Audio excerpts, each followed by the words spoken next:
முதல்ல மேஷம் ராசியிலேருந்து ஸ்டார்ட் பண்ணலாங்க ஐயா. மேஷ ராசிக்கு எப்படி இருக்குன்னு சொல்லுங்கள். முதல் ராசியான மேசராசிக்காரர்களுக்கு சனி பெயர்ச்சிங்கிறது 7.5 சனி காலத்தின் தொடக்கமாக இருக்குது. இது மார்ச் மாதம் 29ஆம் தேதி பயிற்சி ஆகுது. இப்போயே உங்களுக்கு நிறைய சேஞ்சஸ் உங்கள் லைஃப்பில் தெரிய ஆரம்பிச்சிருக்கும். பொதுவாக பார்த்தீங்கன்னா மேசராசிக்கு 7.5 சனி ஆரம்பிச்சோனையுமே குடும்பத்தில் விரய செலவுகள் ஏற்பட ஆரம்பிக்கும். மேசராசிக்காரங்களோட அப்பா வழி சொந்தம் பகையாகும்.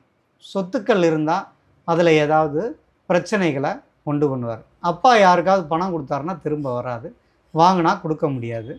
அப்பா அம்மா கடையில் சின்ன சின்ன பிரிவினைகள் பிரச்சனைகளை குடும்பத்தில் ஏற்படுத்தும். இதுக்கு பேர் விரயச்சனி அப்படின்னு சொல்லுவாங்க.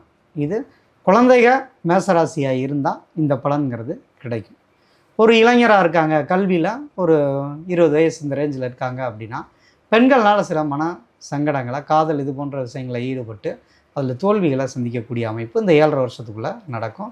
அதோட தொடக்கமாக அது இருக்கும். அதனால் படிக்கிறதில் கவனம் செலுத்தினாங்கன்னா அவங்களுக்கு ரொம்ப நல்லது. நண்பர்கள்ட்ட எச்சரிக்கையாக இருக்கணும். இது மிடில் ஏஜில் சின்ன பசங்களுக்கு இருக்கிறது. இப்போ ஒரு கல்யாணம் ஆகாதவங்களுக்கு கல்யாணம் தடைப்படுது அல்லது ஒரு பிரேக்கப் ஆகி அதுக்கப்புறம் ஒரு அலையன்ஸ் அமையுது அப்படின்னா அவங்க திருமணங்கிறது பண்ணிக்கலாம்.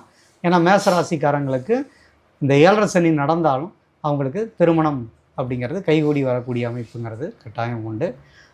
பொதுவாக இப்போ மேசராசிக்காரங்க 7.5 சனி ஆரம்பிக்கிறதுக்கு முன்னாடியே மே மாதத்துக்குள்ளே திருமணம் மேசராசிக்காரங்க பண்ணிக்கிட்டாங்கன்னா எந்த தொந்தரவும் இருக்காது, ரொம்ப சிறப்பாக இருப்பாங்க.